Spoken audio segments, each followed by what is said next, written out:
Meus queridos irmãos, eu quero saudar todos com a paz do Senhor. De pé como nós estamos, se aproprie da sua Bíblia, abra comigo a sua Bíblia no texto do Evangelho de Jesus, segundo escreveu São Marcos, capítulo de número 3. Evangelho de Jesus Cristo, segundo escreveu São Marcos, capítulo de número 3.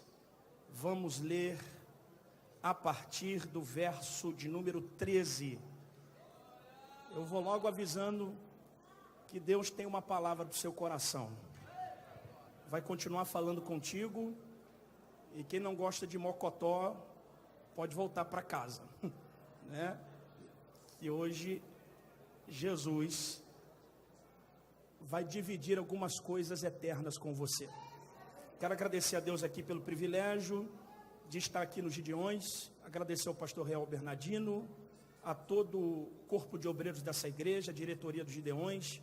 Agradecer também ao pastor Henrique, nosso amigo. Estou acompanhado aqui de alguns amigos, pastor Marcos Lima, meu querido irmão pastor Maico, que está ali, os meus 3 filhos, Júnior, Anderson e Rafael. Mandar um beijo para minha esposa que está acompanhando em casa no projeto Lucas 22:19 com os nossos queridos irmãos. Um beijo, minha esposa Valéria. Quem achou o texto, diga amém. E subiu ao monte e chamou para si os que ele quis, e vieram a ele, e nomeou 12 para que estivessem com ele, e os mandasse pregar, para que tivessem o poder de curar as enfermidades e expulsar os demônios.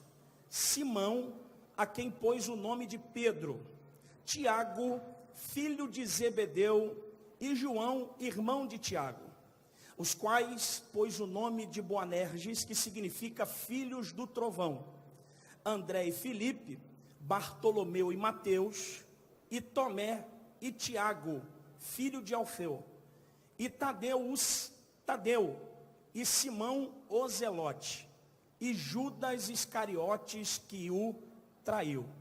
Todos Gideões. Verso 19, vamos dizer todos nós juntos, e uma só voz. 1, 2, 3. Amém. Pode ficar melhor. 1, 2, 3. Que o quê? Que o quê?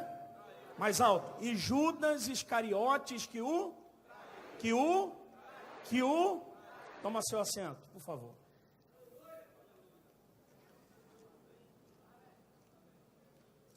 Queridos irmãos, esse texto é um texto muito utilizado por nós na igreja, quando trata-se do chamado, da vocação dos apóstolos, pelo qual Deus, através da pessoa de Jesus, os comissionara a fazer a obra missionária.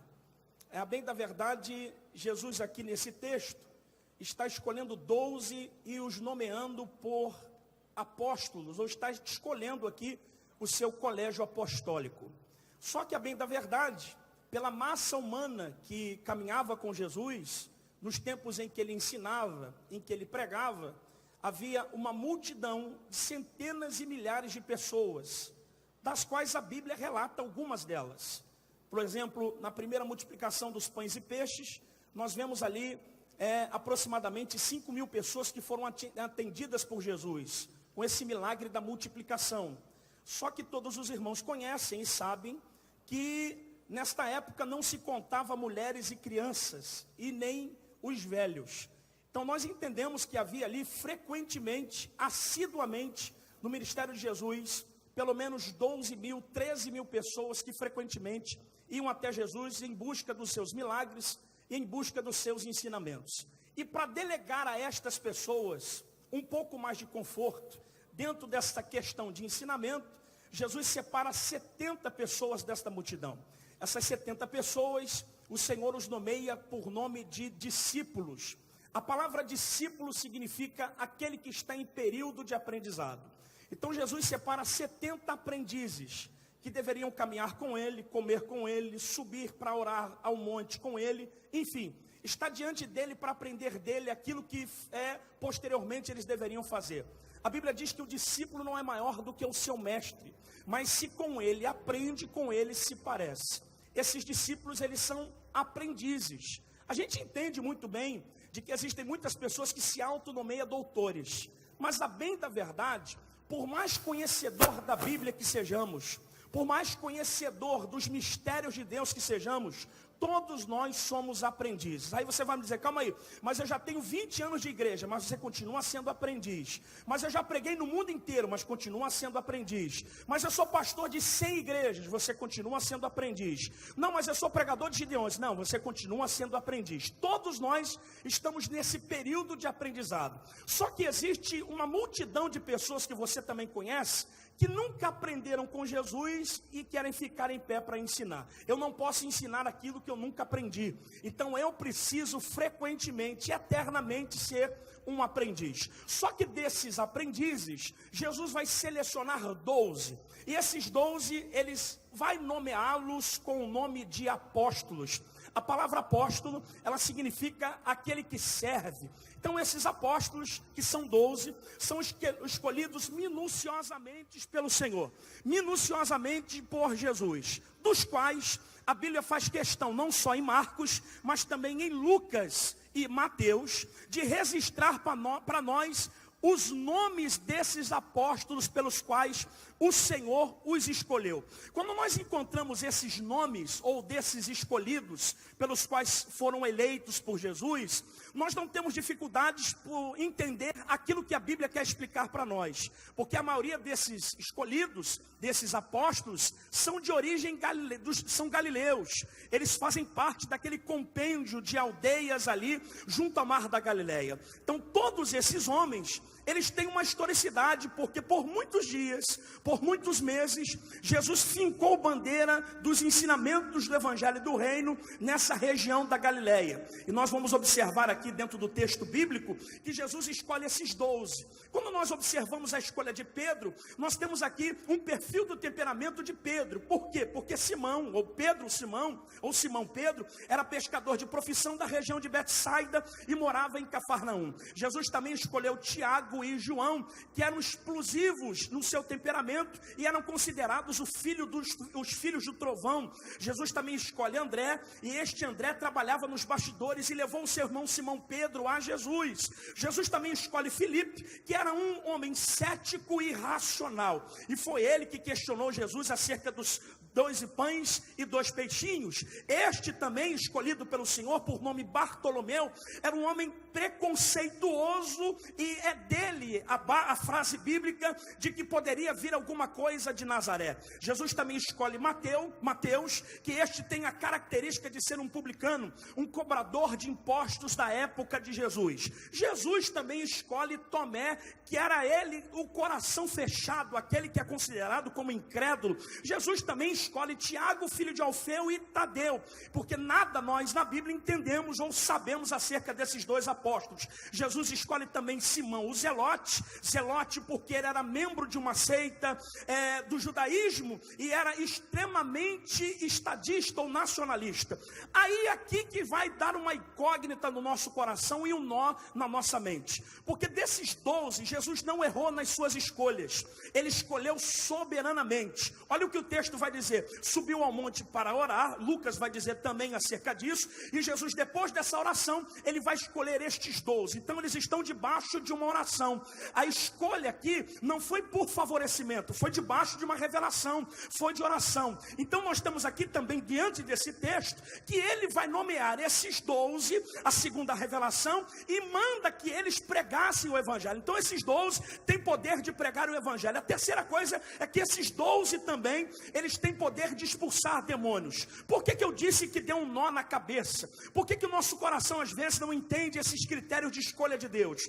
Porque dentro deste quadro de escolha, desses 12 apóstolos, tem um apóstolo que nós temos uma incógnita concernente à vida dele. Quem é? Judas Iscariote. Já parou para pensar? Como é que Jesus consegue escolher um cara, ou um homem como esse, para fazer parte do colégio apostólico, do qual eles serviriam para desbravar e evidenciar o Evangelho? Há um historiador que diz que desses 12 vão ser tirados 120 do dia de Atos capítulo 2, e desses 120 também serão tirados os quase 3.000, e desses quase 3.000 serão tirados os 5.000, e desses 5.000 serão tirados os gideões. Mas o que é que Judas, por que é que Jesus escolheu Judas para fazer parte desse colégio apostólico? O que é que Judas tem a oferecer? O que é que Judas disse ou falou ou demonstrou a Jesus para que ele tivesse direito ou não de ser escolhido? A bem da verdade, esse Judas, ele faz parte do contexto, ele é natural de uma aldeia chamada Quiriote. Esta aldeia, ela fica ao sul da Judeia, e ele era o único apóstolo que era judeu de nascimento, porque o resto era tudo galileu. Então esse cara foi escolhido por Jesus porque ele tem todos os elementos para dar certo. É um cara que Jesus não errou na sua escolha, porque segundo alguns pesquisadores, todo o perfil biográfico da vida de Judas faz com que nós entendamos que ele é um cara friamente equilibrado.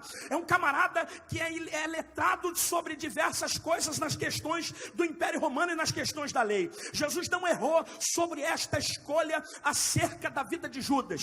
Agora, por que é que Judas se tornou para nós um emblema tão ruim, deixou para nós um legado tão ruim de alguém que tem o pseudônimo de que ele traiu o Senhor?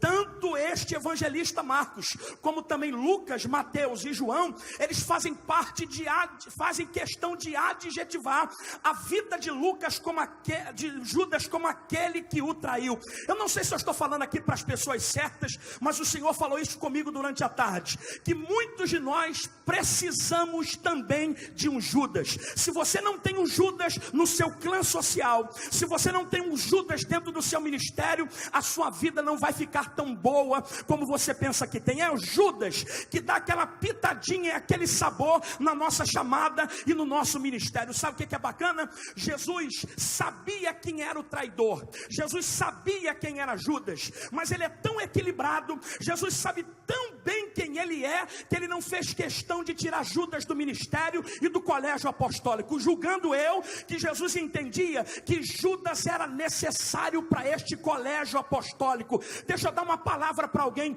porque provavelmente você que está aqui, se tivesse o poder de descobrir quem está à sua volta, das pessoas que daqui a futuramente irão te trair, das pessoas que pela frente é uma coisa e quando você vira as costas é outra, das pessoas que pela frente te aplaude e na retaguarda eles te vaiam, provavelmente você tiraria esse cara do ministério, tiraria essa pessoa do seu convívio social. Mas Jesus não, Jesus deixou com equilíbrio. Jesus sabia quem ele era, mas não desequilibrou entendendo quem era o traidor.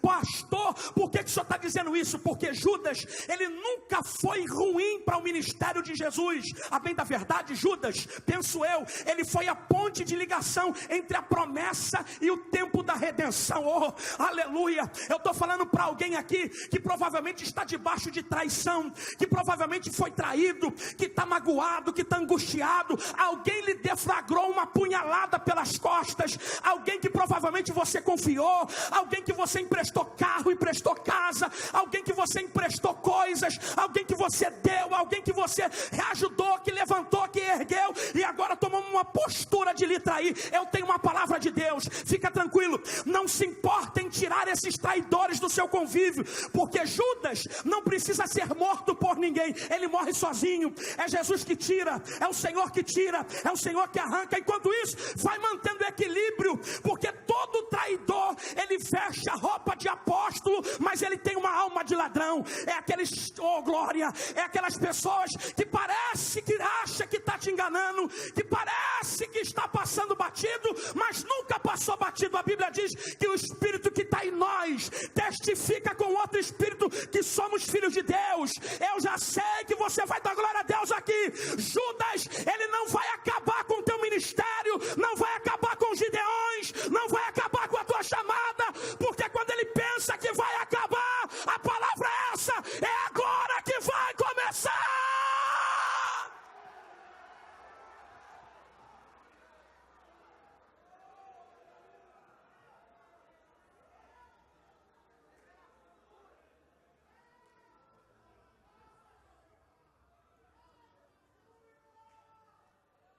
Eu nunca vi ninguém colocar o nome de um filho de Judas.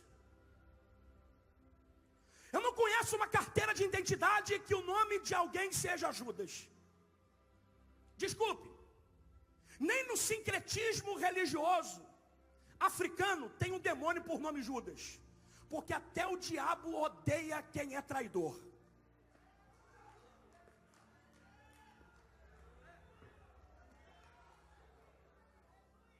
Não fique incomodado, pastor, mas tem gente falando mal de mim por aí. Andou comigo, comeu comigo, eu favoreci. Fica tranquilo. Se está falando mal de você por aí é porque te respeita. Porque se não te respeitasse, falava na tua cara. Se equilibra.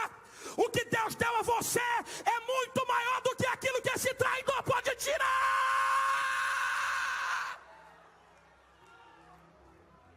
Alguém dá glória a Deus aqui? Eu vou ficar pedindo para você dar glória. Deixa eu te explicar um negócio aqui, um segredo.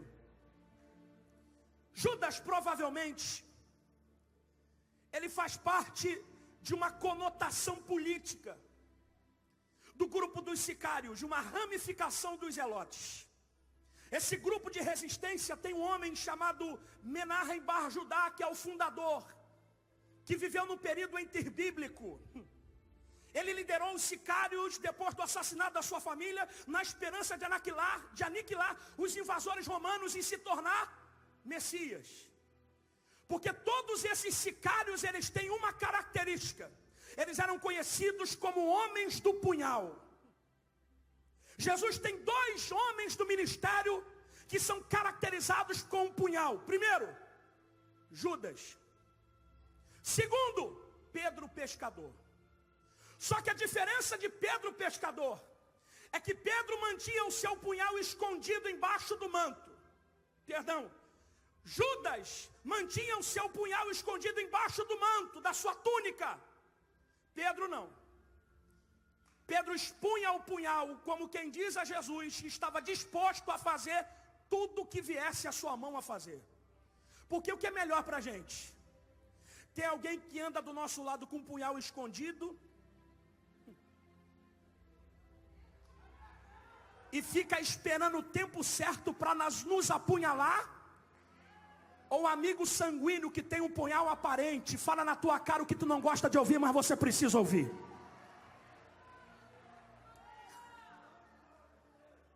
Porque tem gente que gosta de ser enganado. Tem gente que gosta de ser enganada. Gosta de andar com um bajulador.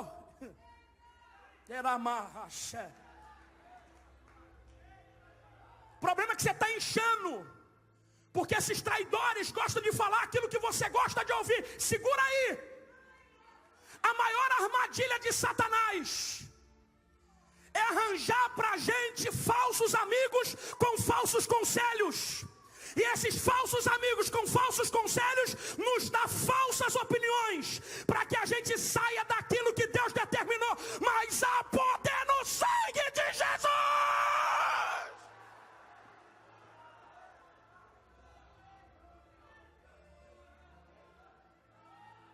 O que é que Judas viu em Jesus? O discurso revolucionário. Porque existe um discurso de Jesus que a gente tem dificuldade de interpretar. Não pensa vocês que eu vim trazer paz, porque eu vim trazer espada. Que como Judas nunca teve um encontro pessoal com Jesus, ele apenas admirou e ficou. Você conhece gente assim? Que não se converte, só muda de religião? Você conhece pregador assim? Conhece cantor desse jeito? Conhece membro da tua igreja desse jeito? Quebra no mundo, não se converte, mas muda de religião, porque é aquele que é sucesso.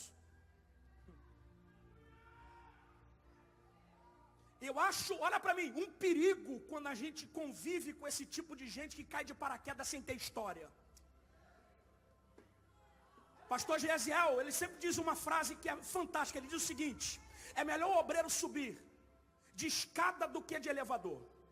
Porque no elevador você depende do assessorista. Aperta o botão, você vai para onde você quiser. De escada você tem que ter a tua própria história. Não fica nesse negócio de alguém bater no teu ombro e falar que tá bom, não. Você sabe que pode melhorar. Fica nesse negócio de alguém ficar bajulando, enfurnado na tua casa e dizendo, tá bom não, você sabe que pode melhorar. O que é isso? Isso é falta de comunhão, isso é falta de entendimento, isso é falta de intimidade. Eu tenho uma palavra de Deus para você. Deixa esse Judas miserável se levantar, que enquanto ele se levanta, você vai para o jardim para orar.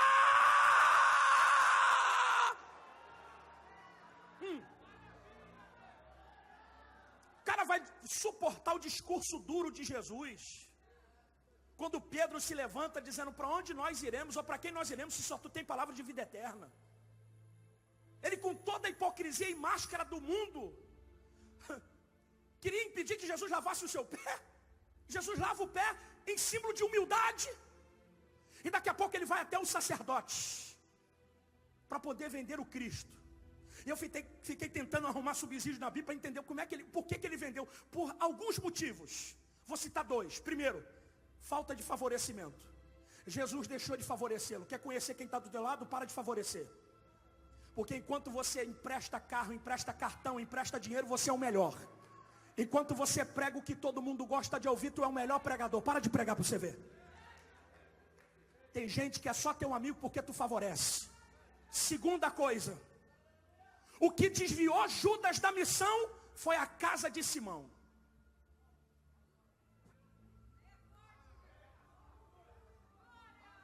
Por quê?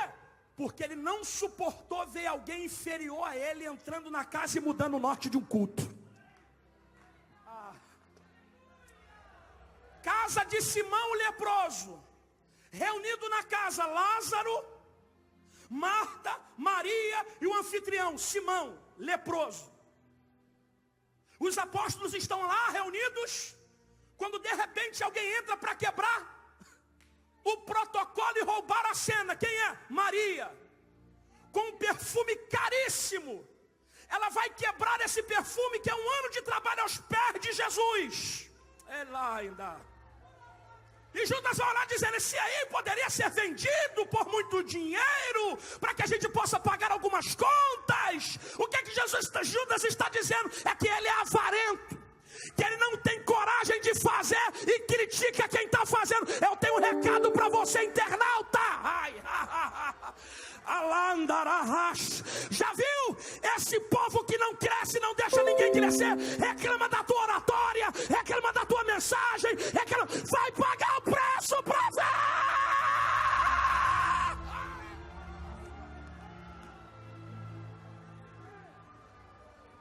Sabe o que Judas não admite? É que alguém anônimo roube a cena. Olha para o teu irmão, diga para ele, eu vim roubar a cena, diga a ele. Diga para ele, eu vim quebrar o vaso. Fala para ele, eu não vou me poupar em nada, eu vou me entregar.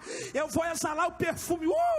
Judas está caminhando com Jesus pelo menos há 2 anos e meio e não teve coragem de mudar o perfume de casa nenhuma. Agora lá vem Maria, lá vem Maria, que ninguém conhecia a princípio, quebra o vaso, rouba a cena e muda o ambiente da casa do leproso.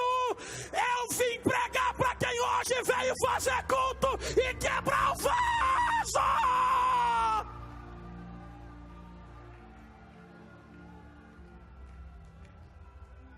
Quer um segredo? Todas as vezes que você quebrar o vaso, você vai sempre se deparar com Judas, que fica assim, ó. Para que grito? Para que pular? Eu sei que grito e pulo não muda a tua realidade, mas muda você. Grito e pulo não muda a nossa realidade. A gente é pentecostal, mas não é fanático. Mas nos muda. Porque mesmo o grito sapateado não estando na Bíblia, Deus permite, porque Ele sabe que isso faz bem. Porque quem extravasa não fica depressivo. Eu estou falando para alguém aqui que vai ser curado hoje da depressão. Não, estou falando para alguém que veio quebrar o vaso. Mas e o Judas? Deixa ele para lá que Deus toma conta dele. Vem fazer culto. Vem fazer culto, vem fazer culto, vem fazer culto, vem fazer culto, vem fazer culto. Isso, levante a tua mão, levante a outra, faz alguma coisa, faz barulho, quebra o vaso!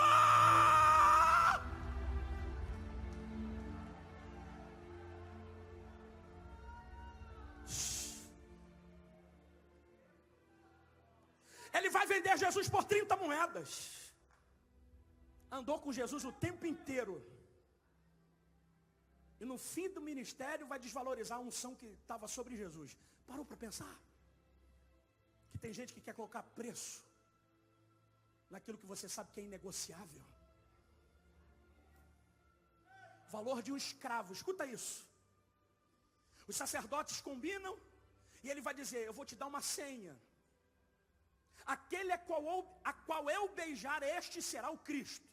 Parou para pensar o porquê que ele precisou dar um beijo? Pastor, mas isso é cultura entre os judeus. Não, o beijo era uma senha. Por que uma senha? Porque Jesus se parecia com quem ele andava.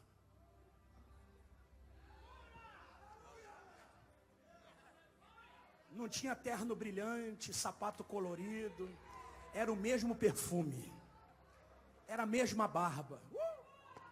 E é difícil você dar glória a Deus, porque alguém sentou do teu lado e você não teve coragem de dar a paz do Senhor nem boa noite. Que você não sabe quem está sentado do teu lado. Se eu fosse você, abraçava e dava um grito de glória junto com ele. Que beijo é esse? É a senha da traição. E Jesus olha para ele dizendo assim: Judas, você com um beijo trai o Filho do Homem.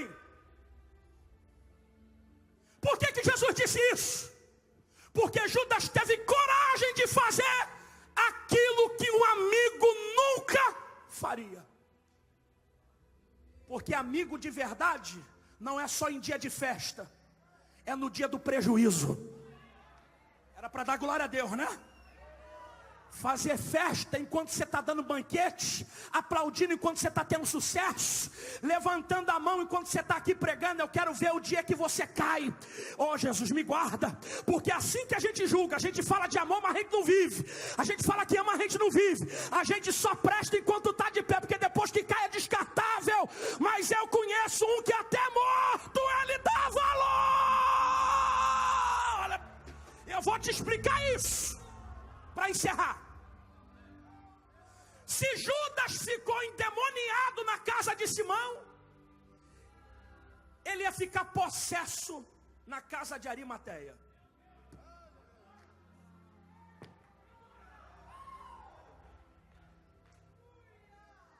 Jesus foi crucificado. Até então parece que a traição valeu a pena, apesar do remorso ter colocado um viés no coração de Judas. Mas escuta isso. Quando Jesus está lá com o seu corpo na cruz, sangrando, e já era um cadáver, se levantou dois amigos que nunca caminharam com Jesus. Porque para ser amigo precisa caminhar com a gente. Porque nem todo mundo que é seu amigo caminha contigo. Tem gente que te admira de longe. Quem é? José de Arimateia e Nicodemos, que eles chegam até Pilatos e pedem o corpo de Jesus. E sabe o que é bacana? O bacana é que eles tiram o corpo de Jesus, dando para nós uma lição. José de Arimateia tinha 32 quilos de óleo e mirra, que foram derramados no corpo do morto.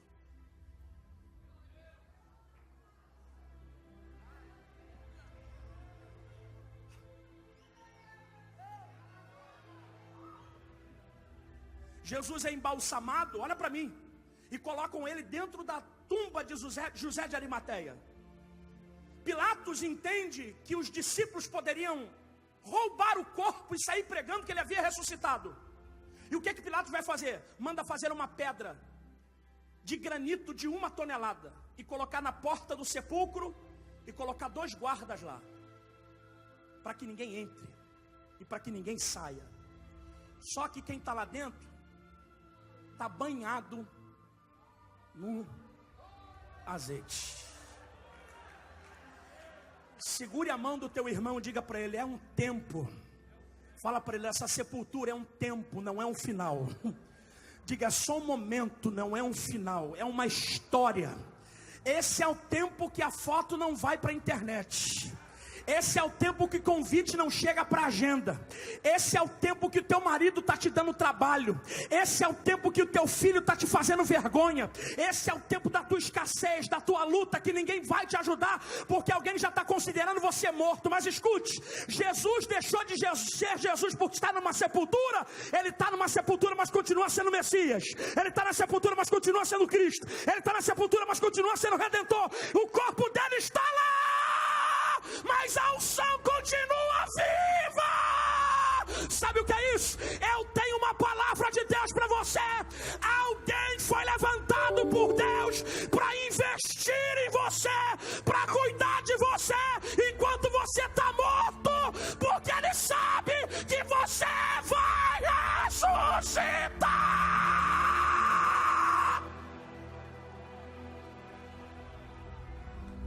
Segure a mão do teu irmão, sacode ele e diga: é só uma fase, é só um momento, tu vai sair dessa, tu vai sair dessa, você vai dar a volta por cima, a glória da segunda casa será maior.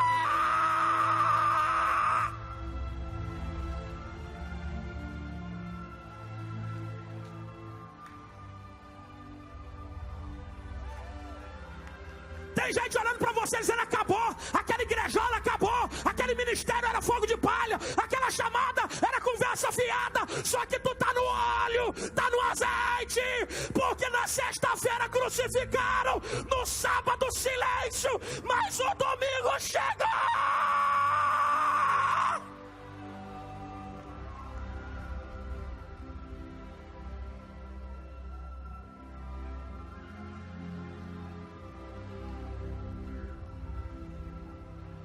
Deixa zombar, deixa falar. Ai, ai, ai, ai, ai. Pastor e Judas, fica tranquilo que quem não presta se mata sozinho. Vamos ver o que o João vai dizer na sua primeira epístola, capítulo 1, verso 18 e 19. Saíram de nós, porque não eram dos nossos, porque se fosse de nós, permaneceriam com a gente. Isso tudo é para provar que não são todos de nós. Tem gente que Deus vai fazer desaparecer do teu caminho. Ai, gente que não te ajuda a fazer a obra, ainda te atrapalha. Gente que não cresce, não te deixa crescer. Gente que não rompe, te deixa romper. Ainda fica com a cara feia olhando para você, dizendo: eu não sei como é que ele chegou aqui, eu não sei de onde ele veio. E profeta precisa ter origem, profeta precisa ter mensagem. Era machaca na marrácia.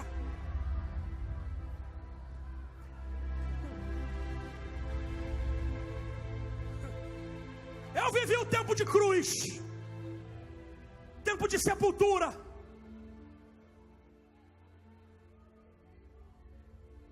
Eu combati bom combate, quase encerrei a carreira, mas continuei guardando a fé. Quando Deus achou por bem levar meu filho, sabe o que aconteceu quando meu filho morreu, dia 26 de agosto? Agendas canceladas.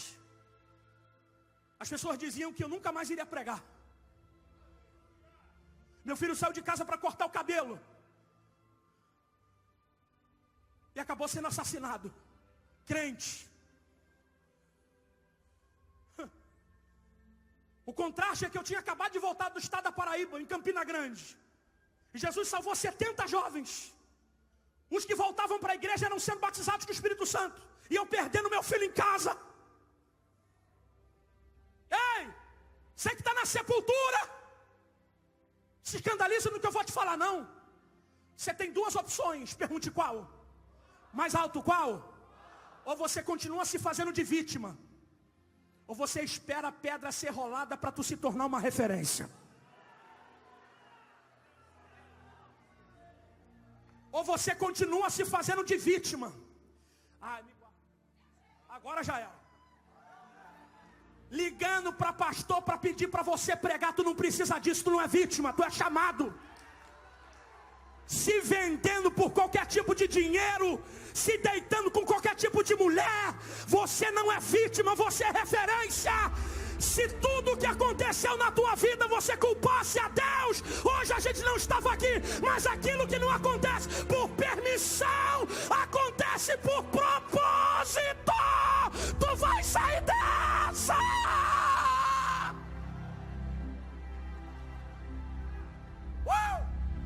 Ai! Vem cá, mano, racha, calma. É, mano, racha. É para a suíte, é para a baixa.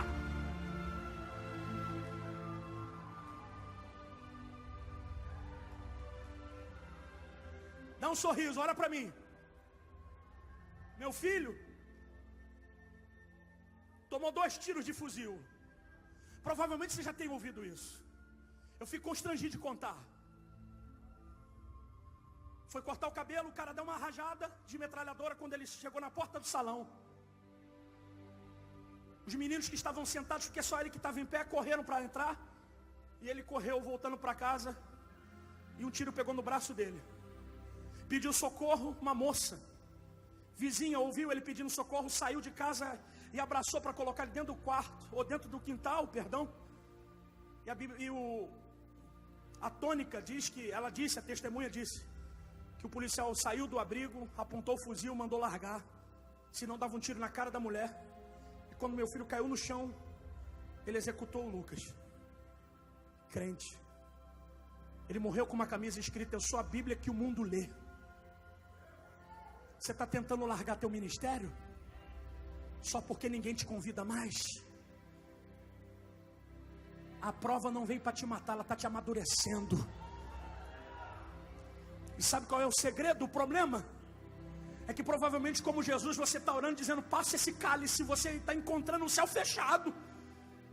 Por que o céu fica fechado? O céu fica fechado porque Deus está te prevenindo, para que tu não ouça aquilo que tu não está preparado para ouvir.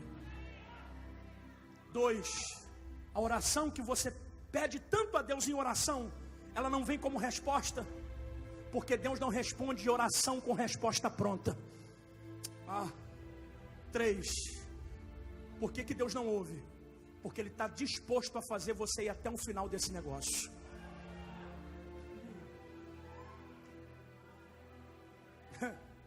Enquanto o corpo está lá dentro, que eu considero que ele nunca teve, pastor Riane, 2 mulheres iam frequentemente observar a sepultura, para ver se ele ainda estava lá.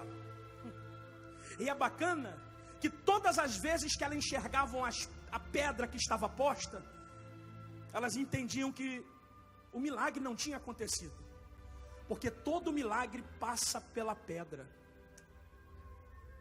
Porque tem pedra que Deus te manda tirar, mas tem outras que você tem que aguardar o tempo, porque enquanto a pedra não sai, você está curtindo no azeite. Tem uma mensagem aí que você guardou o esboço, que quando você estiver aqui, está no azeite. Ai. Não tem uma música que você está aí, cadê os cantores? Não tem uma música que você guardou aí, um CD, que quando soltar o playback, você sabe que vai explodir tudo. Está no azeite. Fica tranquilo, porque quem vai tirar essa pedra não é você, quem vai tirar é Ele. Aí olha o que a Bíblia diz para a gente encerrar, eu vou orar. A Bíblia diz o seguinte: que desceu um anjo do céu em forma de relâmpago. Quando a Bíblia usa o termo relâmpago, ela está dizendo que alguma coisa aconteceu rapidamente. Porque tem coisa que Deus demora, mas tem outras que Ele faz. Eu vou falar para alguém que veio crer. Quem sabe não é hoje que você veio aqui e deixou seu sepulcro em casa, pensando que Deus tinha te esquecido. Você veio aqui para tentar a sorte. E quem sabe hoje a sepultura não vai se abrir quando você chegar na tua casa, na tua cidade. O seu defunto já está fora da sepultura, sentado no sofá da sua sala, esperando você chegar para te dar boa noite. Aqui eu quero ver se tu é crente. O anjo removeu a pedra, irmão, e sentou, pastor Reuel, em cima da pedra, e esperou as mulheres voltarem. Quando elas chegam, porque nessa hora os soldados já estavam todos quase que mortos, a Bíblia diz isso, os anjos disseram assim: por que vocês vieram buscar entre os mortos aquele que já ressuscitou? Bacana isso. Mas eu fiquei tentando perguntar a Deus o porquê é que esse anjo sentou em cima da pedra.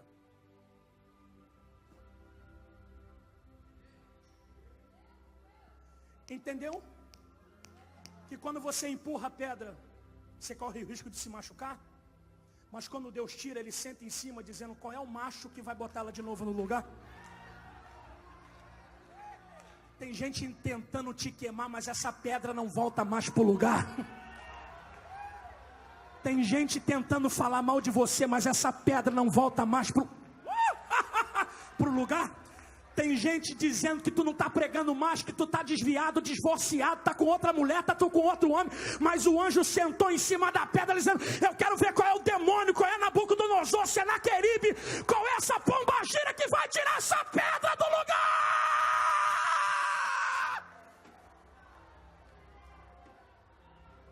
Estou sentindo Jesus aqui. Pastor, por que você está dizendo tudo isso?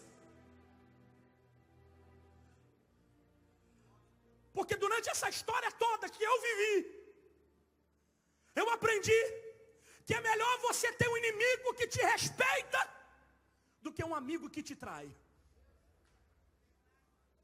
Porque quem trai não é inimigo. Quem trai é pregador, que depois da mensagem senta na mesa do pastor presidente e te vende.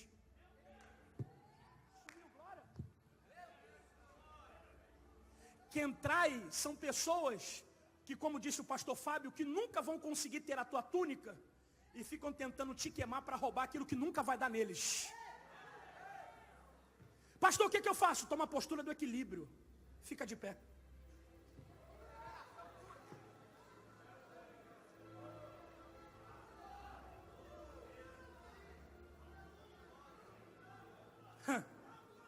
Olha para o teu irmão e diga para ele, você vai sair dessa. Fala, não tire Judas do teu ministério. Não tire Judas da tua casa, da tua igreja. Fala, aprenda a conviver com ele. Porque daqui a pouco, ele mesmo sai sozinho. Desculpa, deixa eu te informar. A redenção é tão linda, a história da redenção, da crucificação, da ressurreição. Mas ela ficaria sem graça se não tivesse o preço da traição. Teu ministério está sendo abrilhantado por aquele que te vende. Porque quem está te vendendo, na realidade, está propagando o teu nome e o teu ministério. Ai. Olha para mim. Eu sei que a gente está aqui torcendo para que o Judas esteja na nossa casa e na nossa família. Desculpa, eu sou profeta. Cuidado para que o Judas não seja você. Que vem para cá, pula, roda, vibra, é alcançado pelo milagre e depois está falando mal dos Gideões por aí.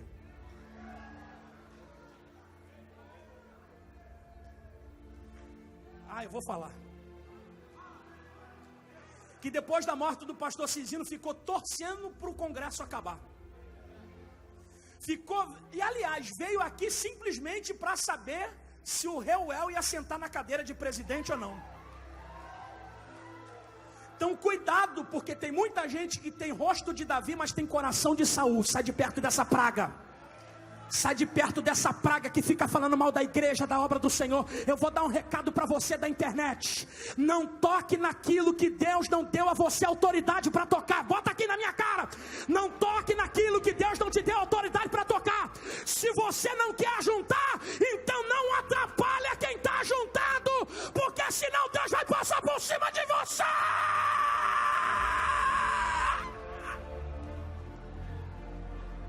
Segure a mão desse querido irmão.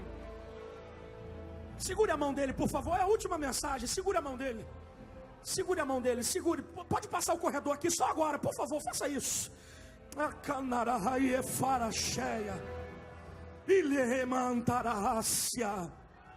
Sabe o que é bacana? É que depois desta ressurreição, Jesus voltou melhor do que quando ele foi. Se prepara que tua cidade vai perceber aquela legião de demônios que manda lá na tua rua, que acha que manda, eles vão perceber que tu chegou aqui de um jeito, mas vai voltar diferente.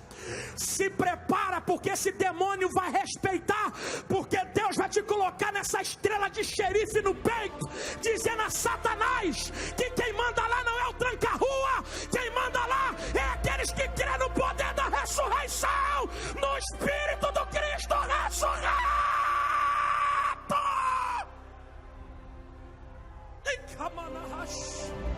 Olha para ele e diga: tu vai voltar melhor, querido. Fala para ele: você vai voltar melhor. Esse sepulcro vai se abrir, essa porta vai se abrir, esse milagre vai chegar, a tua chamada vai andar, a tua vocação vai fluir. Não para!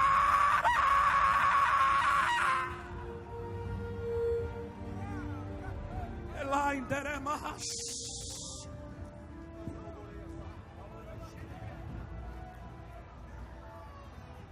Permaneça em pé que já estamos encerrando. A gente vai dar a bênção apostólica. Vamos ouvir amanhã essa dupla.